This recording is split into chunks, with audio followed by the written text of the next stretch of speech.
మత్తయి సువార్త 3వ అధ్యాయం. ఆ దినముల యందు బాప్తిస్మిచ్చు యోహాను వచ్చి, పరలోక రాజ్యం సమీపించి ఉన్నది, మారుమనసు పొందుడని యూదయ అరణ్యంలో ప్రకటించుచుండెను.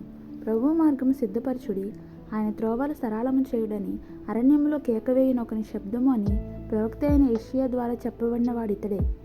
ఈ యోహాను ఒంటెరోమముల వస్త్రమును మొల చుట్టూ తోలు దట్టియు ధరించుకొనువాడు. మిడతలను అడవి తేనెయు అతనికి ఆహారం.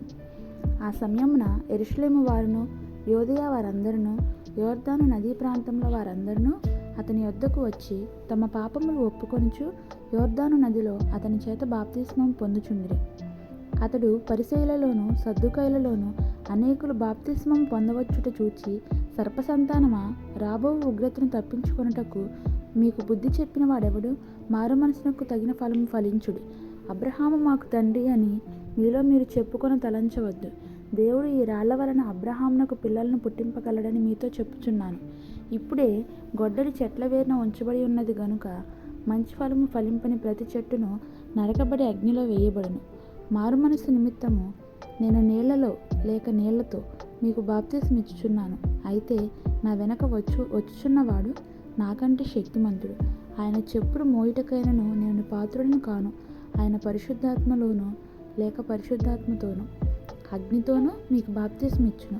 ఆయన చేట ఆయన చేతిలో ఉన్నది. ఆయన తన కళ్ళమును బాగుగా శుభ్రం చేసి గోధుమలను కొట్టులో పోసి ఆరని అగ్నితో పొట్టును కాల్చివేయనని వారితో చెప్పెను. ఆ సమయమున యోహాను చేత బాప్తిస్మం పొందుటకు యేసు గలిలయ నుండి యొర్దాను దగ్గరన అతని యొద్దకు వచ్చెను. అందుకు యోహాను, నేను నీ చేత బాప్తిస్మం పొందవలసిన వాడినై ఉండగా నీవు నా యొద్దకు వచ్చుచున్నావా అని ఆయనను నివారింపచూచెను గాని, యేసు ఇప్పటికి కానిమ్ము, నీతి యావత్తు ఇలాగ నెరవేర్చుట మనకు తగియున్నదని అతనికి ఉత్తరమిచ్చెను గనుక అతడు అలా కానిచ్చెను. యేసు బాప్తిస్మం పొందిన వెంటనే నీళ్లలో నుండి ఒడ్డునకు వచ్చెను. ఇదిగో ఆకాశం తెరవబడెను. దేవుని ఆత్మ పావురం వలె దిగి తన మీదకు వచ్చుట చూచెను.